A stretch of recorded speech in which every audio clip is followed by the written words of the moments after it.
What's going on, YouTube? RDAP Dan here. Happy Friday to everybody. Hope you guys are all having a fantastic week. Today, we're going to be talking about RDAP, FAQs, some bonus tips. That's what we're going to be jumping into on today's program. We'll give everybody a little bit of time to join us. Make sure if you haven't done so, please take this time to go ahead and subscribe to our channel, comment on the video, share all of this great content with others, and maybe have a little pen and paper or something ready today, because there might be some notes that you RDAP enthusiasts may have. So yeah, grab a pad and paper. So give everybody about maybe a minute and a half, 2 minutes to join us. Until then, we'll just talk about whatever y'all want. Who's joining us? Everybody say hi, say cheers. Hope you're all enjoying your afternoon coffee. That is very hot. It just came off the pot. It is Friday. Anybody got anything going good this weekend? Any plans? Doing anything with the family, kids, friends, by yourself? I don't know. Anybody getting ready to self-surrender? And if you're getting ready to self-surrender and you've got some last-minute questions, feel free to ask away. Also, if you're interested in setting up a consultation, we'll post a link in the description, which I think we already did. There's a link in the live comment section. We'll go ahead and drop it in there again. What's going on, Robert? How are you doing, my man?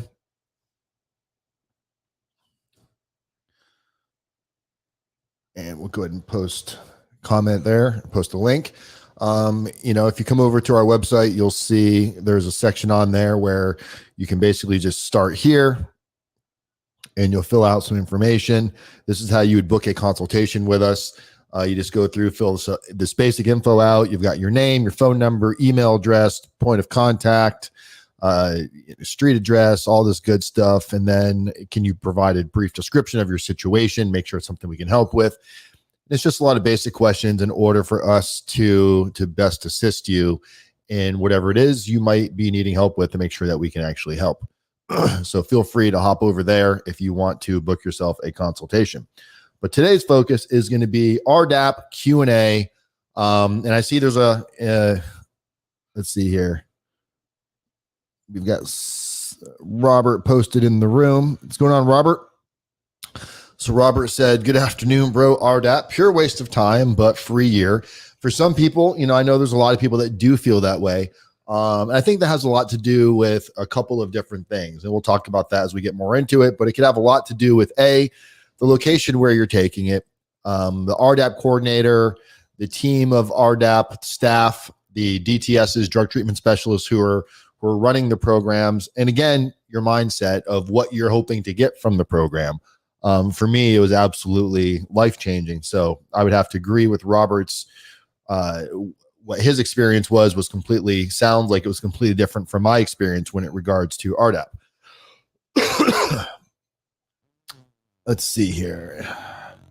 Oh, we got a lot of people joining us already. All right, awesome. So we're going to jump into this, and then I'm going to come through and answer some questions. Let's see if there's anything doing good. My son is getting ready to start RDAP next month. Robert Fuller, that's awesome. I'm glad to see that your son is getting ready to start RDAP.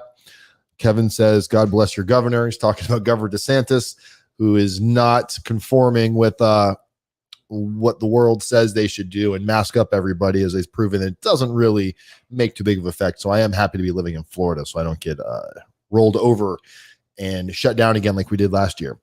So jumping into the Q&A section of RDAP, which again is on our website. You're more than welcome to pop on over there if you want to.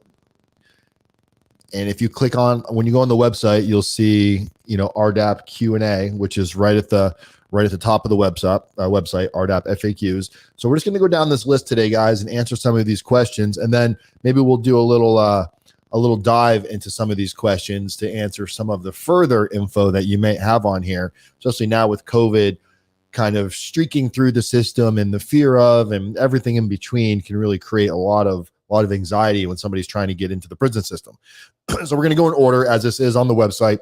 If you have any questions, just put in the front of your comment RDAP with the letter Q, and then post your question in there. That way I'll be able to kind of spot it as some of these comments come in pretty quick. All right, so the first one, what is the residential drug abuse program? And if you click on the question, you'll get a little bottom answer there.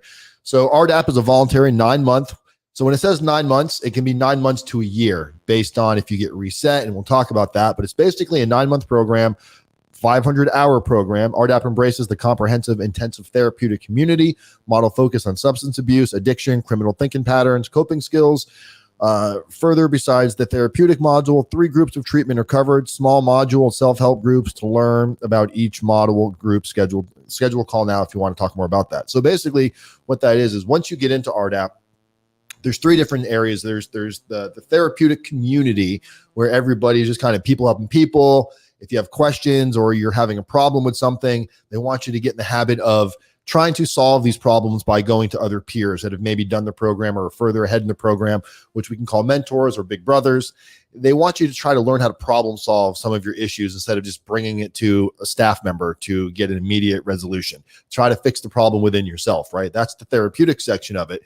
You have your main group that takes place in the morning, where usually everybody that's in RDAP is all in a main like auditorium type of room together, sitting in seats where you'll go through certain structures of the morning meeting, which constitute of, your meet and greet. You'll get up and shake hands with everybody.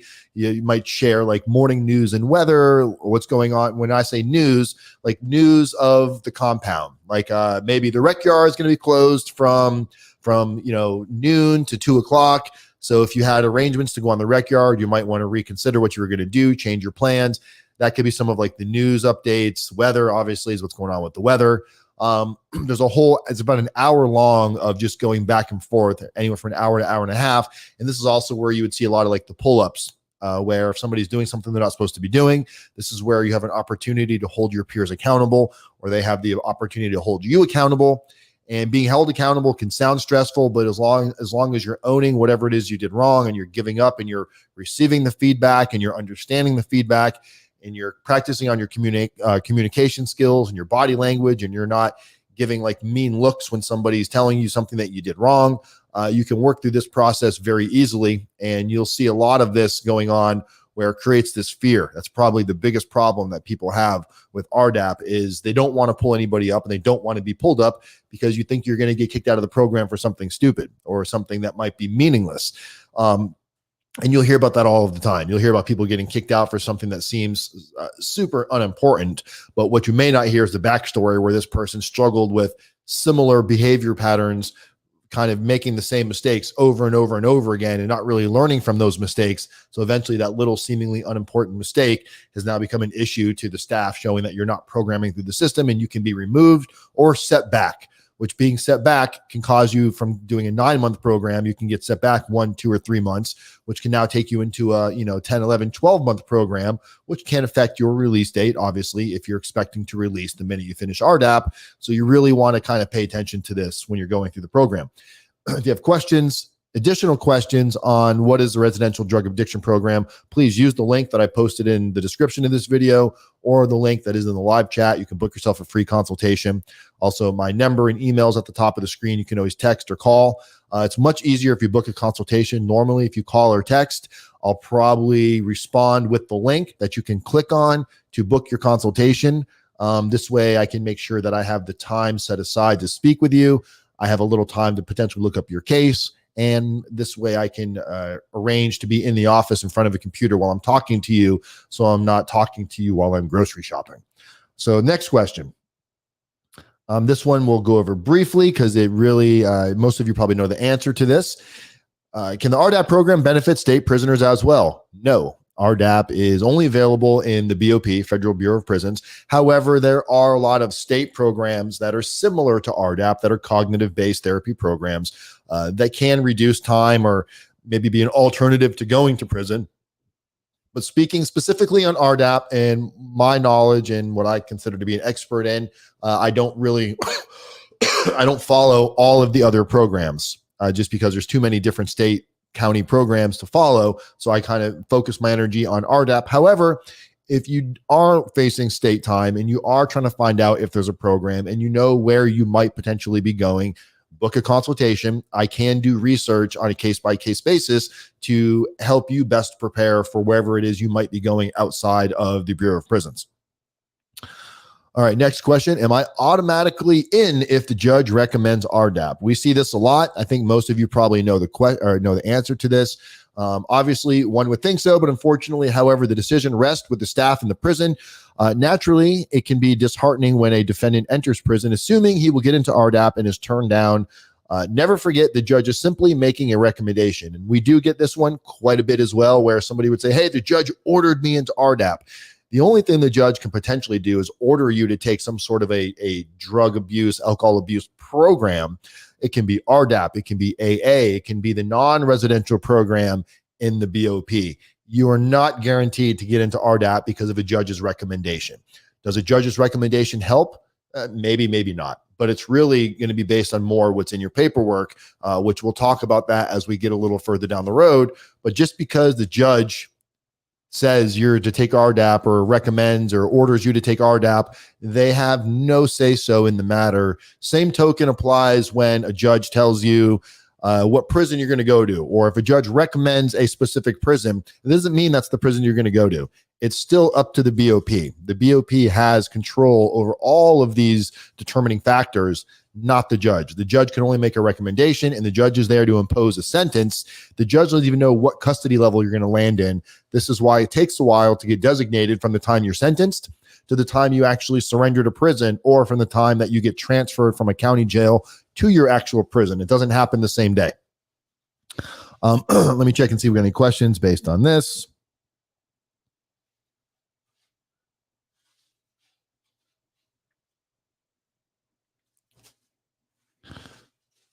Robert, you got good advice up here, brother. I wish more people would listen to this. You know, it is an issue a lot of people have, is when it comes to getting help with properly preparing for prison. You know, unfortunately, it's not like the movie Get Hard, where it's just like, this is how you stay safe.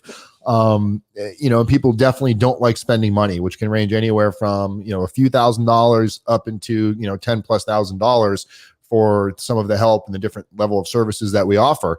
So definitely, you know, if you're looking for the proper type of help, you got to be prepared that you're going to be spending some money. There's a lot of work that goes into this. And I think the more of you that have spoken to me, especially those of you that have worked with me, really do realize that where the attorneys stop is where we pick up, and the areas that the attorneys don't focus on, which is very vital to the success of entering into the prison system and successfully leaving the prison system as soon as possible, really has a lot to do with the work that you put in now. So great advice, Robert. Thank you. You're hired, Robert. All right, so we'll go on to the next question here. All right, so next question. How does a participant successfully graduate from the RDAP program in order to get the sentence reduction and early release? Dun, dun, dun. Here we go. All right, we got a big old paragraph on this one. So you have to complete all 3 phases of RDAP, which we spoke about earlier. That is the areas where you're working together. That is going to be your community involvement. That's going to be your process group, and it's also going to be your content group. So community involvement is just engaging in your community, giving, receiving feedback, showing that you're learning from this, showing that you're making advancements.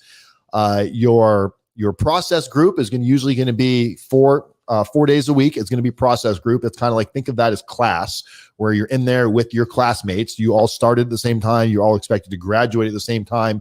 These are all individuals that are going at the same pace as you. They're in the same bookwork. And then your process group, think of that as like a group therapy.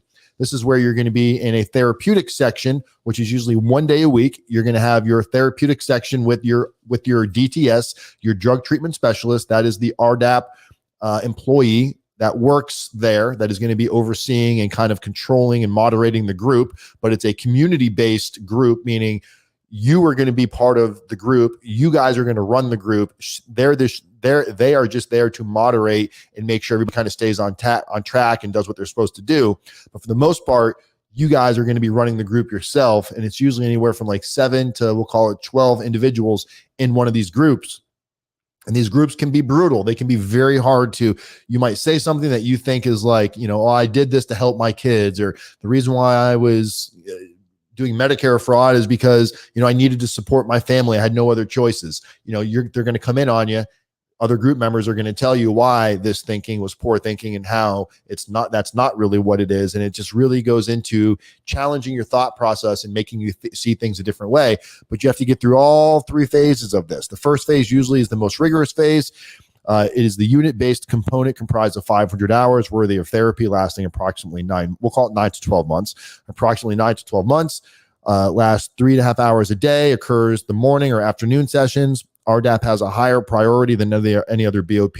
So meaning has a higher priority. So if you're looking for a job or you're trying to take classes or you're doing other community involvement within the prison, RDAP is going to take precedent over all of that. If you get into RDAP, your job can't interfere with RDAP. You can't take a job that would do the same hours as RDAP. So you would have to find a different job or take different classes that aren't taking place during the RDAP community hours, because those RDAP is going to trump every other program within the BOP.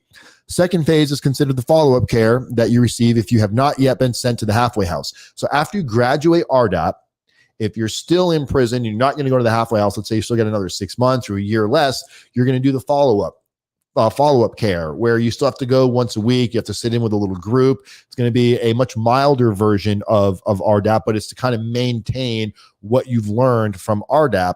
Only way you skip this phase is if, like in my situation, where the minute I graduated RDAP, within like a week, I went straight to the halfway house, where that's going to go into the third phase, which is, let's see where it is down here. RDAP program with time left on their sentence will still get general prison population. Follow-up services comprised of weekly group sessions and assignments. The last and third phase, transitional drug abuse treatment, or TDAT, which lasts normally about 6 months, and it cures, but it can be a minimum of 4 months. It has to be at least 4 months, 4 to 6 months. Mine was a whole 11 months. 6 months occurs at the halfway house during the home confinement phase. So if you're on home confinement or halfway house, for the first 4 months, release is going to be mandated to go to 2 classes a week. One of them is going to be a group class, and then one of them is going to be a one-on-one with you and the coordinator that's running that group.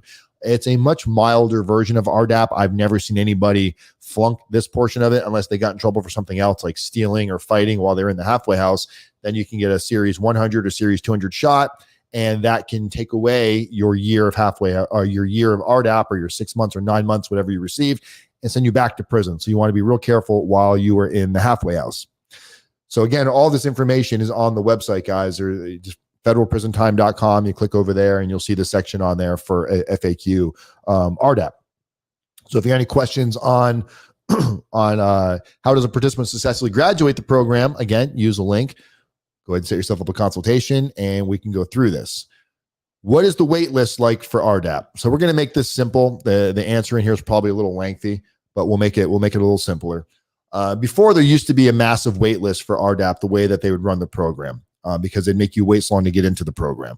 They have changed it, and now the eligibility for RDAP, or who gets it first or last, is really based on your release date. So if you qualify for RDAP and you meet all the criteria based on how much time is left on your sentence and all that good stuff, which we're going to talk about as well.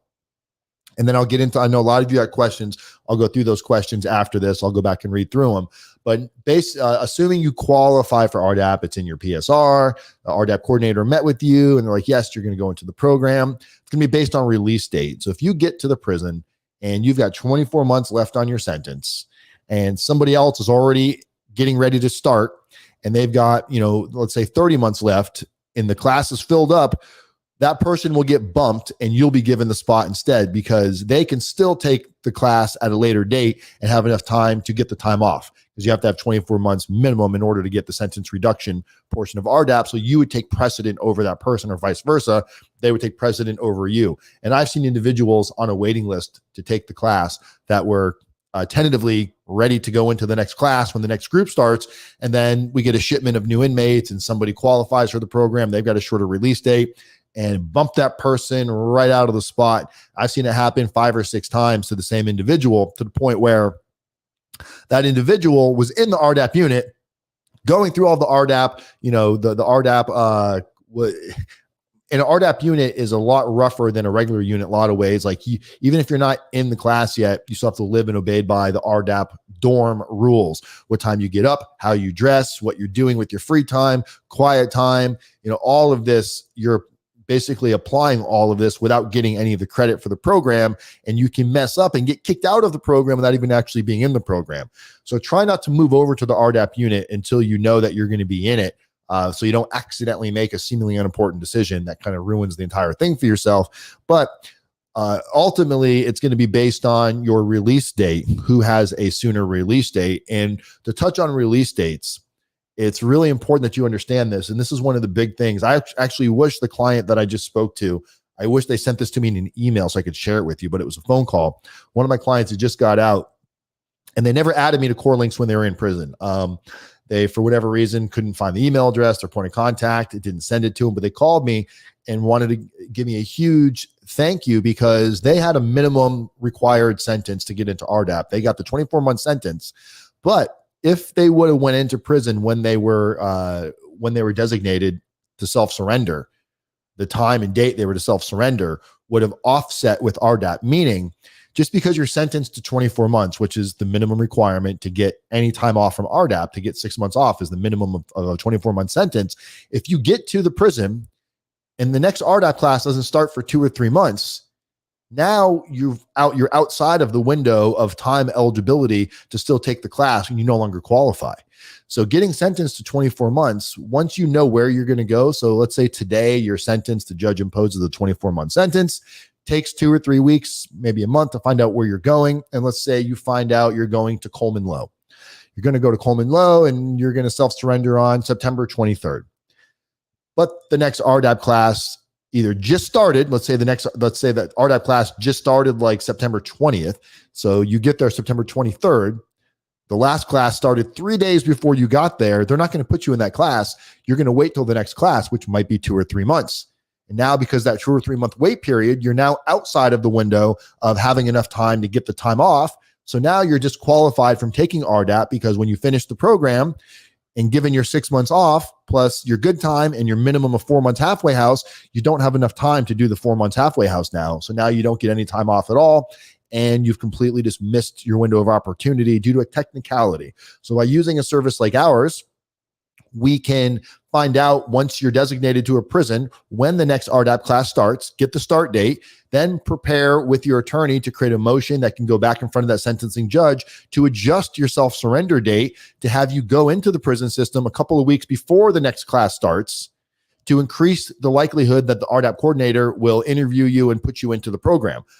It really increases an opportunity and your chances of going to the program by close to probably 90% or more, because without that, you've just missed the window of opportunity and there's nothing you can do about it. There's no senator, congressman, judge, friend of the family. There's nobody you're going to write that's going to care, because it's the RDAP policy.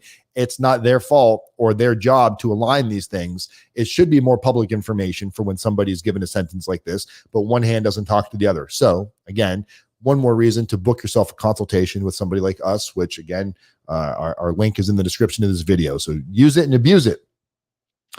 All right, let's keep going. Okay, now we're going to go down to who is eligible for RDAP.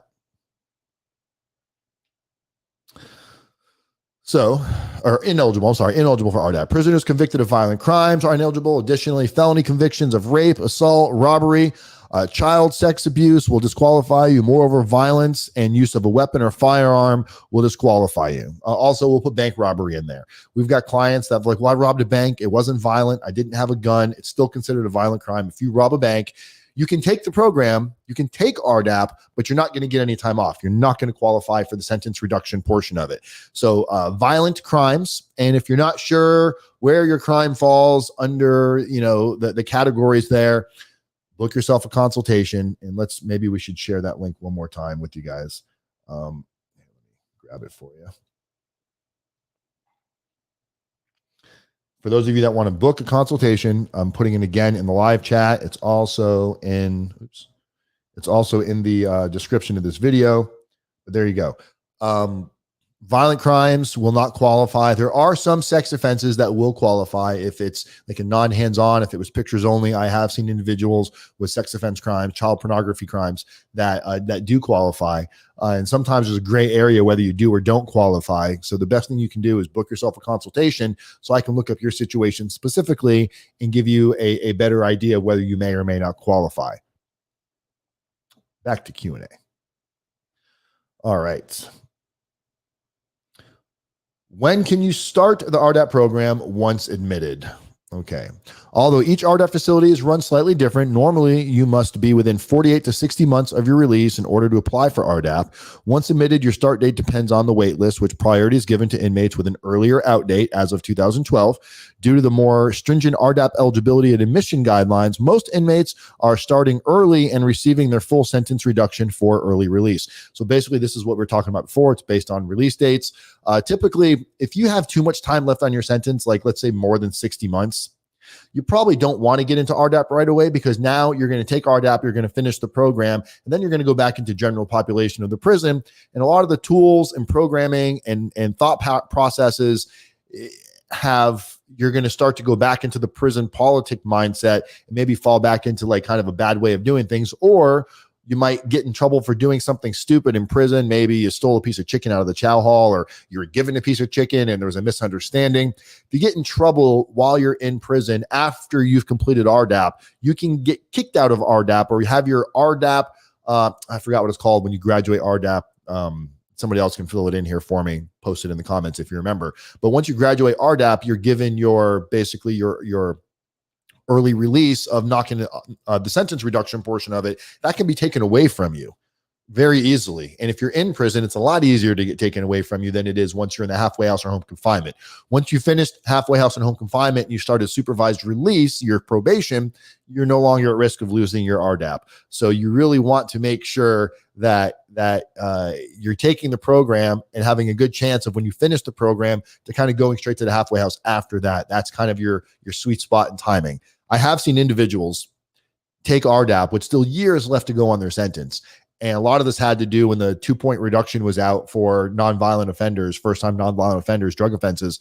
When they did the 2-point reduction, a lot of people were just getting kicked out of prison because of the 2 levels. So there wasn't enough individuals taking the program. So RDAP coordinators were kind of bringing people in that were well outside of 60 months left. We're talking 7-8 years left on their program, 10 years left on their prison sentence, brought into the program, which in my opinion was not a good idea for those individuals, but it is what it is. Here's another common question that we get quite often. Do I have to sell drugs or use drugs to get into RDAP? What if my crime is white collar? Well, there you go. No, a drug crime is not a deciding factor in getting into RDAP program. Rather, you must meet the following criteria. You have a verifiable substance abuse disorder within 12 months prior to your arrest or indictment, whichever is earlier. You volunteer and sign program admission documents. You have sufficient time left in your sentence to complete the program.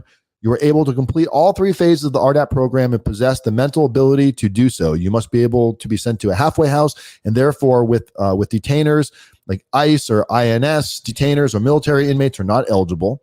If you are eligible for RDAP program but are not approved to get time off, you may still graduate from RDAP and at least receive the extended 6-month halfway house home confinement.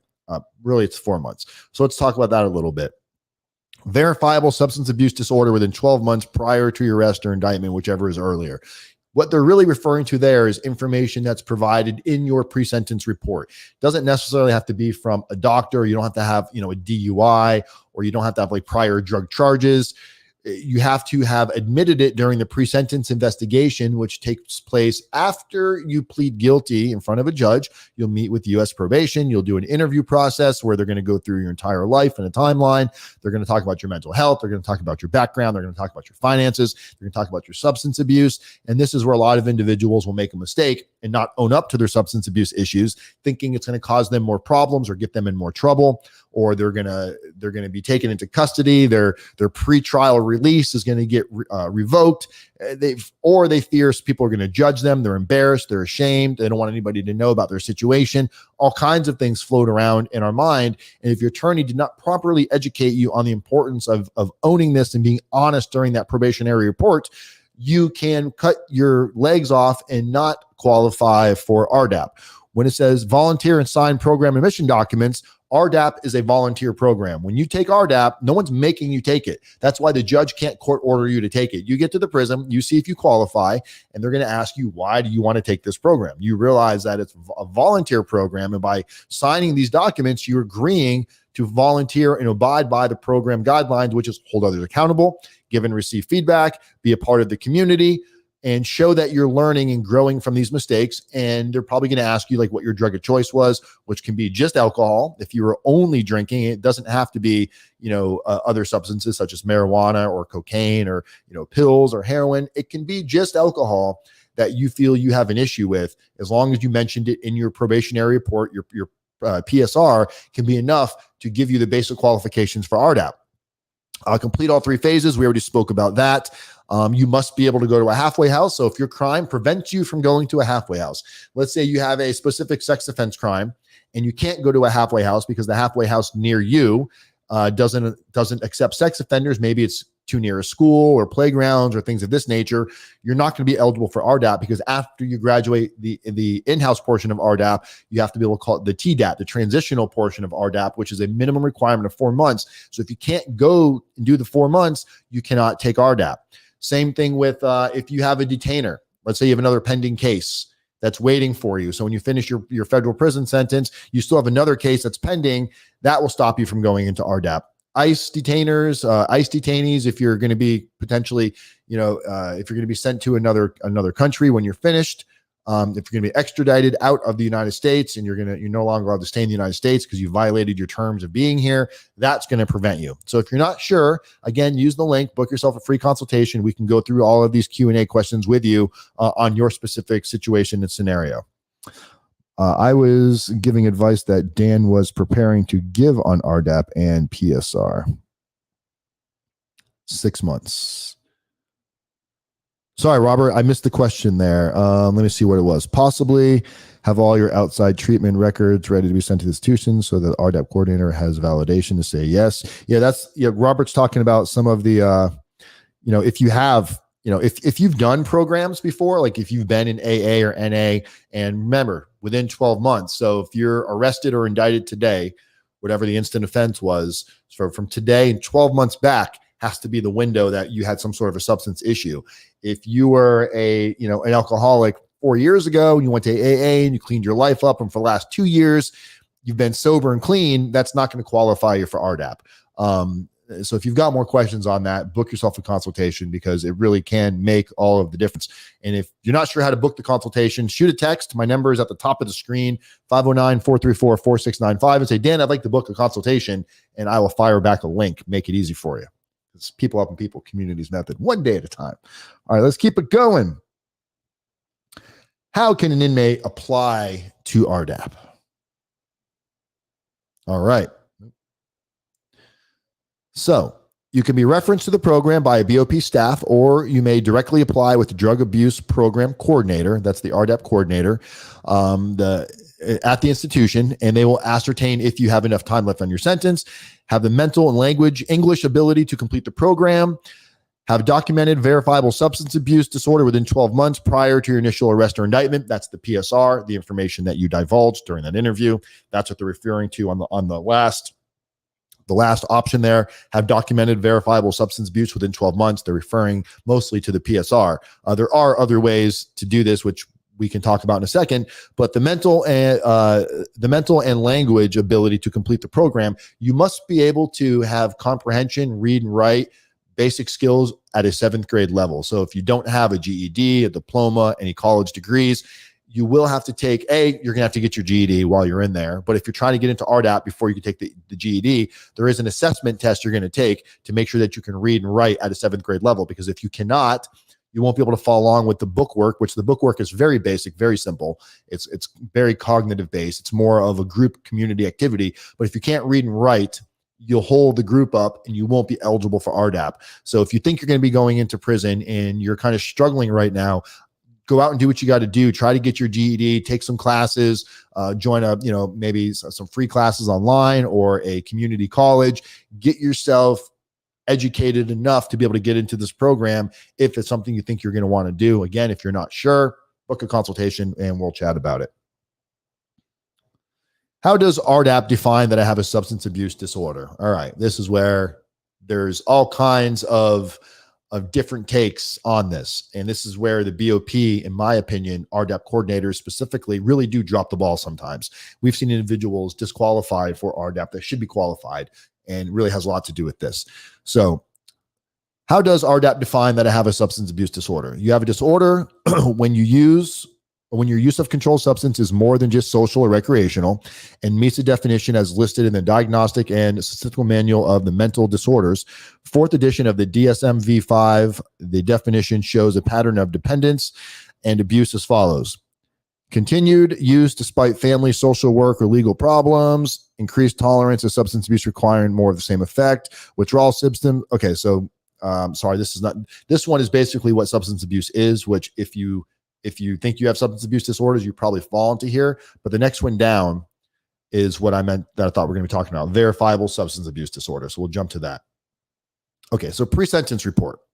If you gave the information, divulged the information into your pre-sentence report, that's your best bet. Is you've given this information. That pre-sentence report follows you into the prison. Your RDAP coordinator is going to review the PSR, and under the substance abuse section, if it talks about that you struggled with alcohol and you're looking for help, or marijuana or prescription pills, whatever it might be within that 12-month window, that is going to be enough. But then you can also deal with notes and letters from medical or mental health professionals, substance abuse treatment providers, probation or parole officers, or social workers, 2 or more DUIs or DWIs within 5 years of your most recent arrest or indictment. If these documents are not already in your BOP file, you may have them sent directly to the provider to the RDAP coordinator of the prison. Understandably, no documentation will be accepted directly from you. The BOP will call and verify that the documentation is genuine. A judge's recommendation is insufficient for admission, but certainly can be helpful along with medical records from the BOP's health services. In some cases, the BOP has ruled that an inmate, although having a verifiable substance abuse disorder, is in remission if he has not used drugs or alcohol within 12 months prior to the initial arrest or indictment. If you are facing incarceration, you should talk with your lawyer or consult to properly document your verifiable substance abuse disorder to guarantee your RDAP eligibility, admissions, and sentence reduction. The word guarantee is very open for interpretation in my book. When you're dealing with the BOP, nothing is guaranteed. So if it's not in your PSR and you did not disclose it to U.S. probation, for example, we've used chemical dependency professionals. Some of you have used them before, like Diane Carpenter. We've used her for a lot. That is a chemical dependency professional, and she is able to do an evaluation with you, create a report, and that report then can be then submitted into the BOP. Many cases, this is done after your substance abuse. It's done after you're already in prison for some people, but it's talking about the problems that you had back in the day. Are some people going to try to lie and make this up? Probably, which is probably one of the reasons why a lot of the RDAP coordinators really kind of shake a finger and give an extra eye on these. But with the same token, your pre-sentence report interview is also done after your crime. For an example, I was indicted I got in trouble 2011. I was on pretrial pretty much from 2011 until 2014, until the time I went into prison. I didn't plead guilty until 2014, early on in 2014. And after that is when I did my PSR interview. So from 2011 until 2014, I did my PSR interview after everything had already happened. And I admitted that I was doing smoking marijuana and drinking alcohol prior to my arrest in 2011, which happened well before. So there's really no difference between that and a letter from a doctor that a doctor is now talking about after the fact. Somehow RDAP coordinators use their own ability to decipher what they think it means to them, and they can shoot you in the foot and tell you, nope, we're not accepting this because it's not in your PSR. When one is no stronger than the other, when you really look at the criteria going into it, they're both created well after the fact. So if you're trying to game the system, you very easily could have gamed the system in your PSR, which you could do in a doctor's report as well. Now, I suggest don't doing that, because there's a good chance you won't make it through the program. They'll probably call you out on your bluffs, and you may not have the backstories to back it up. But the reality is, if you had substance abuse issues and it wasn't mentioned in your PSR due to not understanding it, fear of, your attorney told you not to say it, whatever it might be, there is stuff that we can do to potentially help you gain access and eligibility for the program. So definitely book a consultation if you think you fall into that category, because we see it happen all too often to where attorneys are just not up to speed on what RDAP is. And they'll tell you, oh, don't worry about that, it's up to the BOP. Well, yeah, no shit, it's up to the BOP. But if you don't submit information for the BOP to use, you're going to be disqualified if there's nothing there. So if you go into the prison system and there's nothing in your PSR, and you don't have anything from a doctor or from a chemical dependency professional, there is no chance in hell you're getting in the program. If you have a documented report from a substance abuse professional and it's not in your PSR, your chances are still probably 50-50, which is better than what you're standing at without it. So by all means, book yourself a consultation. Do not make the mistake of just assuming everything's going to work out the way it's supposed to, because it does require, there's so many moving parts when you're dealing with the prison system that there's no way your attorney is covering all of this. At least the average attorney is probably not covering all of this. We just had a consultation with a guy last week. I hope you're watching this video. We had a consultation with a guy last week, wanted to know all the different things that we do. He's living in another country, so we had to use WhatsApp to communicate, but he's going to be doing time in the United States federal prison system. He does he does not, I can't remember if he has United States citizenship or not. I don't think RDAP was something he could have done, but there's so many other things that he's unaware of, like personal narratives, character reference letters, PSR preparation, all of these things. And then when he brought back what we were going to help him do, he showed it to his attorney, and his answer back to me was, oh, I don't think I'm going to need your service. My attorney says he covers all this. I hate to tell you, very rarely will you see an attorney cover properly when it comes to narratives, reference letters, what you can do to mitigate to receive the best possible outcome. If you are calling me, it's probably because your attorney hasn't gone over this with you. So if you're bringing this information after the fact to your attorney and they're like, oh yeah, we're going to cover that, why wasn't this explained to you earlier on? I would have zero faith that my attorney is going to cover these things. I would definitely be in the mindset of working with a professional expert in this specific area, which has nothing to do with what your attorney should be focusing on for you. So take that with a grain of salt, guys.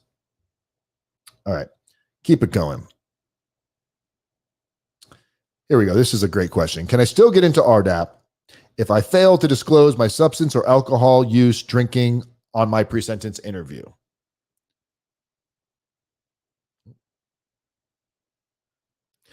So unfortunately, this one says yes, video coming soon, because the content's not there for some reason, but that is a mistake on the website. It should be there. But the answer to this is what we just spoke about. So basically, can you get into RDAP if you fail to disclose substance abuse alcohol during your pre-sentence interview?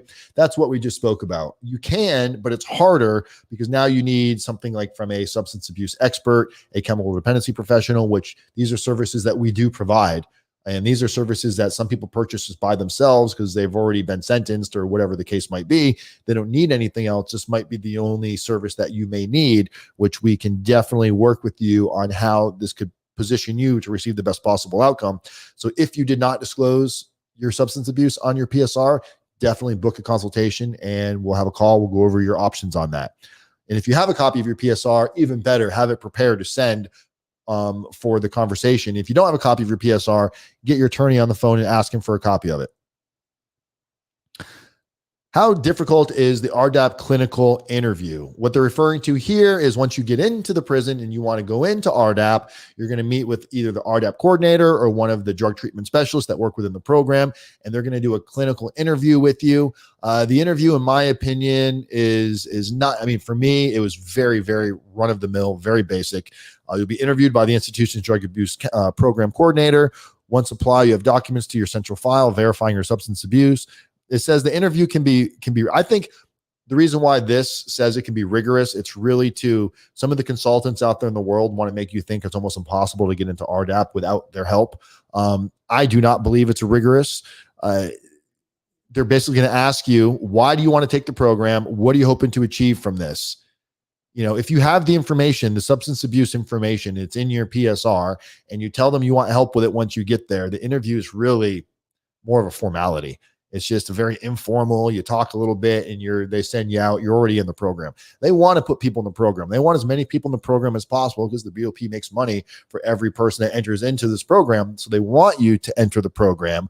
And as long as you have the information in your PSR and you don't say something during the interview process like, I lied on my PSR, I don't really have a substance abuse problem, you're probably going to get into RDAP as long as you have enough time remaining on your sentence. So it's not a rigorous component of the program.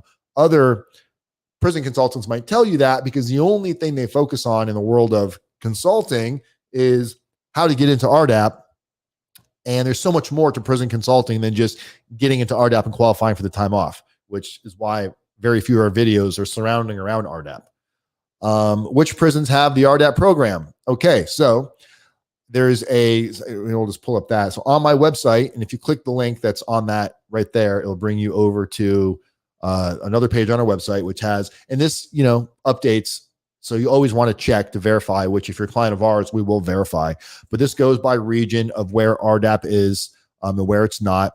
If you see an asterisk next to it, you're dealing with that's females. If you're dealing with an asterisk, if you're not sure if it's the camp, the low, the medium, the pen that has RDAP program, you definitely want to reach out. But we've got a pretty detailed list of prisons on here, and we've got some terms down here. FCC, Federal Correctional Complex, FCI, Federal Correctional Institution, FMC, Medical Center, FPC, Federal Prison Camp. You got your satellite, low securities. You got your medical center for federal prisoners. So yeah, and then again, the star is for female inmates. So definitely pay attention to all that stuff so you know what you're doing there. Okay, back over here. What if I'm at a prison that does not have the RDAP program? Not all federal prisons have the RDAP program. Once admitted into RDAP by psychology service staff at your current prison, you'll be transferred to another prison that does have the program. This may require that your security level be lowered before the transfer is allowed. And from our experience, management variables are given frequently for this to happen. There's a video on there you can watch that goes over this. You may be eligible to start the RDAP program, but you'll have to wait for your transfer, which may take several months and cut into your available time off. So this is real important. So let's say you didn't put the information on your PSR, right? Or you're getting ready to go to prison and you didn't mention it on your PSR, but you haven't surrendered yet, but you've already been designated. And you're sentenced to let's say 30 months. You get to prison, now you go through the process of getting qualified for RDAP. Maybe you have a chemical dependency report created showing that you did have substance abuse, you just didn't disclose it, and they approve you and qualify you for RDAP. Now you got to wait to be transferred. And especially now with COVID, what's going through the prison system, transfers aren't fast. So you really want to do what you can to get transferred to the right prison to begin with. And this is to get your information into your file before you enter into the prison system, which sometimes you can do, sometimes you cannot. By educating yourself and preparing properly, it really increases the likelihood of going to the right type of a prison that has the programs to offer to begin with. It is possible, if your sentence is lengthy enough, you can have time to get granted into RDAP and then have enough time to get designated and transferred. And then when you get to the next prison, you got to hope that RDAP starts pretty soon. You just create all of these additional hurdles for yourself that probably could have been avoided by paying attention to your situation and doing a little bit more homework, doing a little bit more due diligence, and when I say take matters into your own hand, kind of realizing that no one's going to work harder on this than you are. So if you're trying to find every possible way to serve the least amount of time in the best possible location to return home as fast as possible to your family, booking a consultation with us, that 15-minute free call, you might hear one little thing in that call that is the game changer for your entire plan. You might realize without that little piece of without that little golden nugget of information, you may have limited yourself to none of the benefits by thinking you had it all figured out. So realize one of the roadblocks is we don't think we need anybody else's help to solve our own problems. Definitely reach out, guys. The consultation is free for a reason. I don't want you to feel obligated that you're going to pay something making a phone call. I give a lot of information in these phone calls, and I would say more times than not, some of the information I end up just giving this information and nothing in return. But what I get in return is the awesome comments, the viewership ratings on here, people knowing that they're getting into a better situation than what they were into. And it might be, you might refer somebody to me down the road. Who knows? I'm not worried about giving away stuff for free because it all comes back in the end. If we do the right things for the right reasons, usually has a way of working itself out. So take advantage of that consultation, guys, because it could be a massive game changer for how this all ends up playing out for you. Can I be kicked out of RDAP or can I quit? Yes, you can absolutely be kicked out of RDAP. RDAP, we see people get kicked out, and you read this if you want. I'll just go into my own explanation of this because I've seen it happen so often. You can definitely be kicked out of RDAP for several things. Fighting is done deal. You get caught fighting in RDAP, you're out of the program, booted, see you later, kicked out, gone. If you get caught breaking confidentiality in the program, you are removed from the program. So you hear something in a group setting, something share something with you personally. Maybe they spoke about something in their past. They spoke about one of their kids. It doesn't have to be anything bad. It could just be, you know, my kids, I struggle with being in prison because, you know, my children don't think I love them, or my children feel like I abandoned them. And somebody shared that in a group setting, and you share that outside of the group, and it gets back to the drug treatment specialists, the DTSs, the people in charge, the ones that are running the programs. If they find out you broke confidentiality of something you heard within a group setting, you can absolutely and will be removed from the program. Now, you can reapply back into the program. You have to wait. I think it's 6 months. And I believe that's on the next a couple down. We'll talk about that, but we'll get to that in a second. But other things you can be kicked out for or set back or rephased is if you keep making little mistakes over and over again. Like, let's say, you know, you took sugar from the chow hall. You took a sugar packet from the chow hall and you got caught bringing it into the unit. You're probably not going to get kicked out of RDAP for doing that. But if you do the same thing, next week you get caught stealing more sugar, or next week you get caught going and getting a haircut in one of the units when there's a barber shop at the prison. That's the only spot you're supposed to be able to go to get a haircut. But if you get caught going into other people's units, these are all seemingly unimportant problems. But if you get caught doing little things over and over and over, they're going to start to see a pattern that you're not learning from your mistakes, and you keep making the same mistakes over and over again. So a consequence for that initially could be, Dan, we're not going to remove you from RDAP, but we are going to recycle you by 60 days, meaning they're going to take you out of the group you're in and put you in a newer group that has further to go. So it's like getting set back from like 10th grade to 9th grade. You got to redo the grade all over again. And for some people, that is a massive blow to the ego, because now you're watching all your friends graduate without you, and you got to do it all over again. And you've worked so hard to get this far. Some people won't do it. Some people get recycled and they're like, you know what? I'm quitting. You can quit RDAP at any time. You are not, once you're in the program, you don't have to stay in it. You can get recycled and you can just quit. You can drop out of the program. So it is absolutely possible to get removed, and it's absolutely possible to get kicked out. And it happens a lot more than you would imagine. So much so that I think my group started with like 30 some odd people, and I ended up graduating with like 20 of them. So we lost like 10 people in the group to either getting kicked out, recycled, or quitting. So yes, it absolutely happens all the time. So what happens if you get kicked out or withdraw from RDAP? If you get kicked out or withdraw, you will immediately be transferred out of the RDAP unit and may receive some sanctions such as furloughs, vacations, or loss of halfway house time. Yeah, you're not going to get furloughs or vacation time, but sanctions meaning some prisons offer furloughs where you can go home like on a weekend or something. I know a couple of prisons do this. We've seen some other guys do this, but it's very rare. But if you get removed from a program, chances are you're going to lose those privileges. You can lose halfway house time for sure, because you're not going to get the time off. So it really depends on what you got kicked out for. Now, if you're just quitting for your own reasons, maybe you didn't get the time off to begin with, or you qualified for something else, or you were given compassionate release, it's not going to affect it. You can drop out of the program if you're going to be going home because of compassionate release.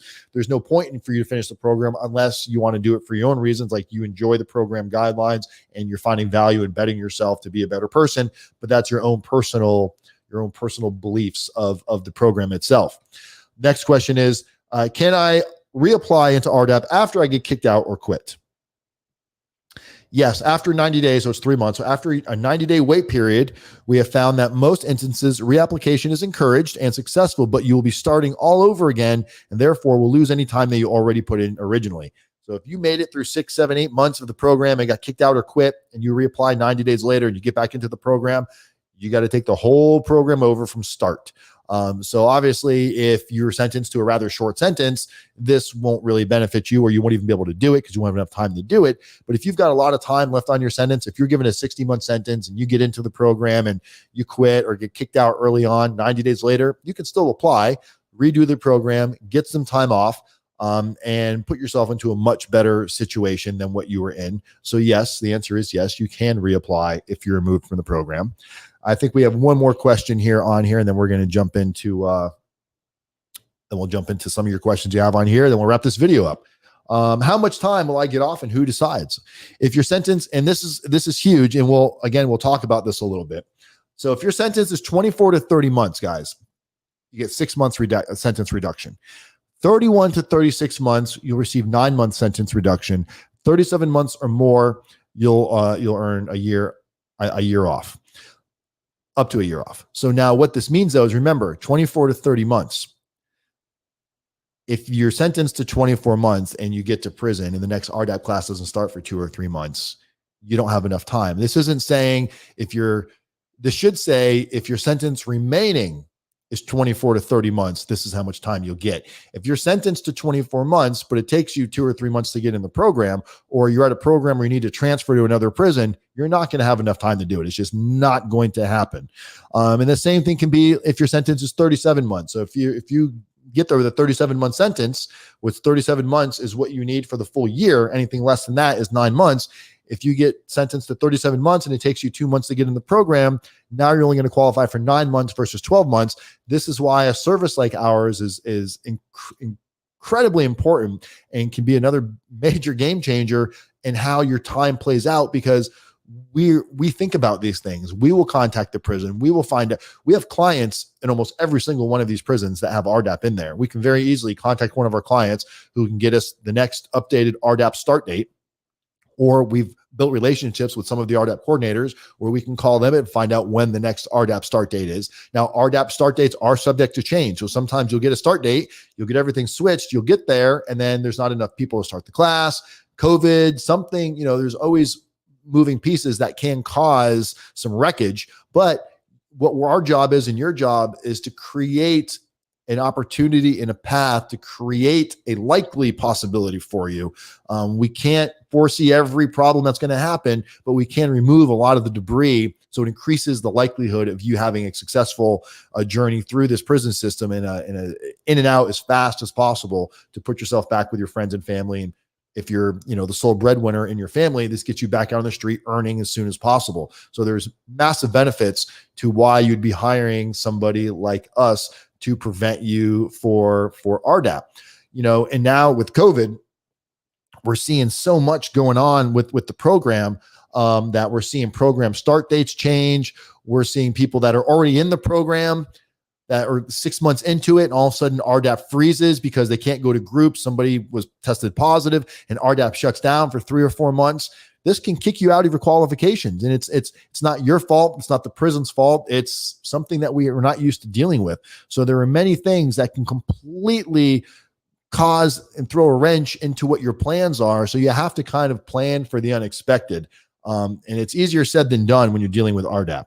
So that's your RDAP Q&A. I highly suggest you come over, you book your consultation, you fill out the form, guys. Let us kind of answer some of your questions, see what it is that you might need, see what it is that can benefit you to put you in the best possible situation to receive the best possible outcome. That's what we do over here at Federal Prison Time Consulting. We're not just here to give you some basic information. We actually created a whole roadmap of success of what works and what doesn't work and what's most likely going to help you. So with that said, let's go ahead and read some of these comments, and then we'll jump off of here and let you all get your weekend started. All right. So kind of question. I feel like Mario. I just ate one of the mushrooms and got big there. That's crazy. All right. So see if there's anything in here. Yeah, guys, Robert's got a lot of good information. So if you're reading the comments or the live chats, Robert's got a lot of good information in there. Let's see it. Roy Hobbs. This is true. About 25% of the guys in my program were transferred and requested to be transferred back if they still had time left to serve.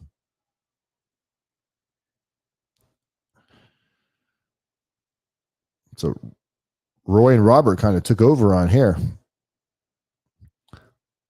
Does anybody have any specific questions? Oh, wait, let's see what Molinesque is asking. Hey, Dan, got off paper at 13 months of 3 years. Motion was easy and BOP guidance is good.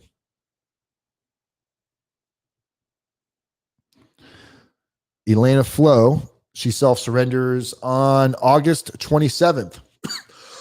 Sorry to hear you're going to be joining the BOP club, Elena, but feel free if you've got some questions or not sure what it is to expect, or maybe just want to talk to some women that have been through your situation, or potentially even to your prison that you might be going to. Feel free to throw yourself on there, get a consultation, and I might have some individuals that I can put you on with that you can talk to. And of course, none of this would cost you anything, just have some conversations. And maybe there's some services that you need or don't need.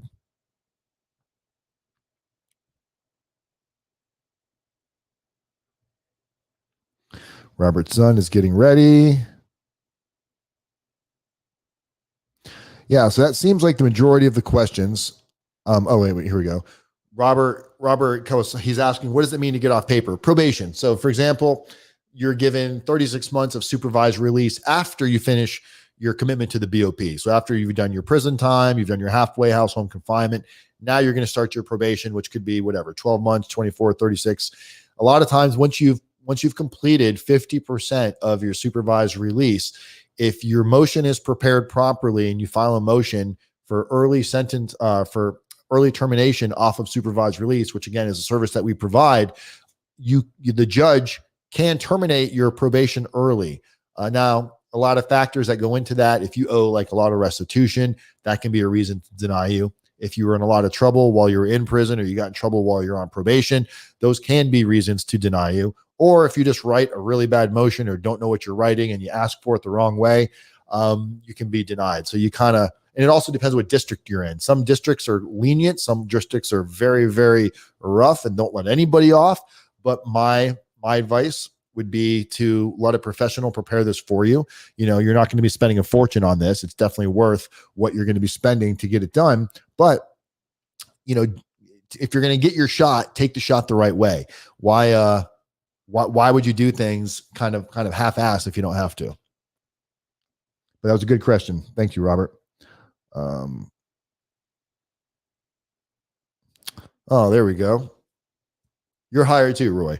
Roy says, Dan was great. Give him a call. He will answer you honestly and won't sugarcoat it. No sugarcoating. That's what my next shirt should say, hashtag no sugarcoating. And never travel without a travel permit.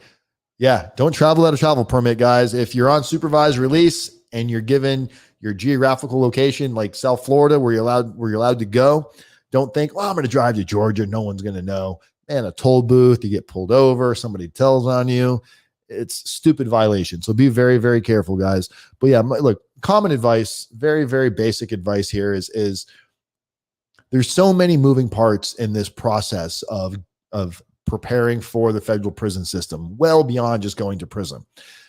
Your question shouldn't be, what am I going to order on commissary? How much money do I need for that? Sure, those are things that are weighing on our minds, but your plan for release really should be starting now. And if you want somebody that's going to work for you, that understands what you've been through, that didn't get into this for the business aspect of it, this kind of started from something that I was passionate about. It grew as a hobby, turned into a business. There's probably nobody better that you're going to reach out to than us here at Federal Prison Time Consulting. And I'm not just saying that because I want you to use us. There are some other good consultants out there, but many of them, it's the business side of it is more important to them than the value of what somebody like you might be going through. Not everybody can afford 20 grand or 50 grand or whatever some of these consultants charge. But the services that you need, you should not be paying, 25, 30 grand for these services to begin with.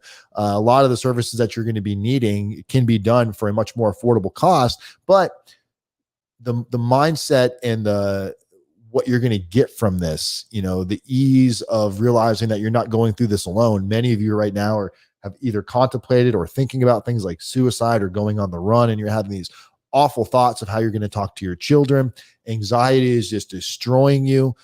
Our services and our methods and practices aren't going to get rid of your anxiety, but we are going to help you maintain it and manage it. So you kind of keep it to a small amount. And as your anxiety encroaches on you, we're going to give you the tools and techniques to kind of deal with it right then and there, so it doesn't build up and pile up. Being able to stay focused in this here and now and what you can do to create a better atmosphere for yourself tomorrow is what's going to get you through this entire process. And ultimately, it's what's going to give you a shorter sentence. So preparing early, practicing now, realizing you're not alone in this, being open, sharing, caring, people helping people, communities method, one day at a time. That is definitely our motto. I'm RDAP Dan. I love all of you guys. I hope everybody has a safe weekend. Guys, we'll be back next week. Let me know if you need anything. 509-434-4695. And don't forget to book yourself a free consultation. All right, guys, I'm out of here. Peace. Love you all.